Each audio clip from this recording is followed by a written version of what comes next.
ఏమెండలు ఏమెండలు ఎన్ని కొబ్బరి బోండాలు తాగినా ఎన్ని జ్యూసులు ఖాళీ చేసినా గానీ సూర్యుడు నెత్తిల స్ట్రా వేసి పీల్చినట్టే సత్వం మొత్తం తీసేస్తుండు.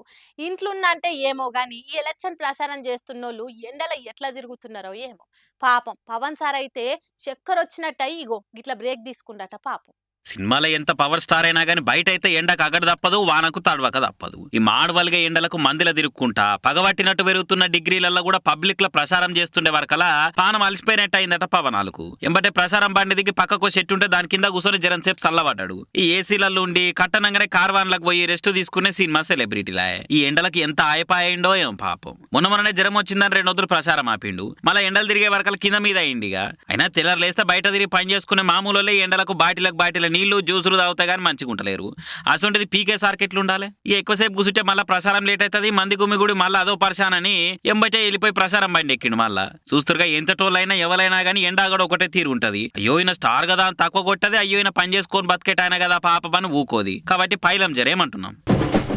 ఓట్ల ప్రచారం అంటేనే ఆళ్ళ మీద వీళ్ళ మీద వాళ్ళు చాడీలు చెప్పుకుంటారు. మాకే ఓటేయాలనని జనాలను మత్పరిస్తుంటారు. అది కామనే గాని కేటీఆర్ సార్ మాత్రం జర అలాగ్ మాటలు చెప్తుండు. 10-12 సీట్లు ఇయ్యుండ్రి మళ్ళా కేసీఆర్ సీఎం అవుతాడని అంటున్నాడు. అదెట్లా అని అంటారా? మల్కాజ్గిరి ఎలక్షన్ల ప్రచారంలో కేటీఆర్ సార్ మస్తు జోరుగా మాట్లాడిండు. ఇటు ఎన్డీఏ 200-220 దాటే పరిస్థితి లేదు. అటు రాహుల్ గాంధీ వాళ్ళ నాయకత్వంలో వాళ్ళ పార్టీ 150 దాటే పరిస్థితి లేదు.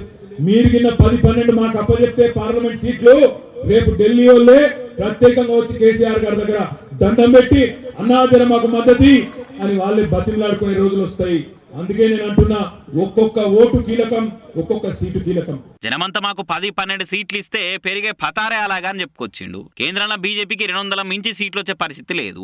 అటు కాంగ్రెస్ కు 150 మించేటట్టు లేవు. ప్రాంతీయ పార్టీల మద్దతుతోటే కేంద్రంలో ఏ పార్టీని అధికారంలోకి వచ్చేది. కాబట్టి మనకు 10-12 సీట్లు వస్తే బీజేపీ వాళ్ళు కేసీఆర్ సార్ దగ్గరికే వచ్చి దండం పెట్టి అయ్యా మాకు మద్దతు తీవ్రని అడుగుతారని చెప్పుకొచ్చిండు. ఏమో అప్పటికి ఇట్లనే సారు సర్కారు 16 అని డైలాగులు దంచుకొట్టిర్రు. ఇక ఎమ్మెల్యే ఎలక్షన్ల బోర్ల పడ్డాక కారు జోరు పెంచుదామని ఇప్పుడు ఎంపీ ఎలక్షన్ మీద బానే నజర్ పెట్టిర్రు. మరంతా పబ్లిక్ లో పతారుండి పవర్లు ఉన్నప్పుడే అన్ని సీట్లు రాలేదు. మరి ఇప్పుడు వస్తాయా ఏందా అనేది జర గట్టి అనుమానమే కొడుతున్న జనాలకు.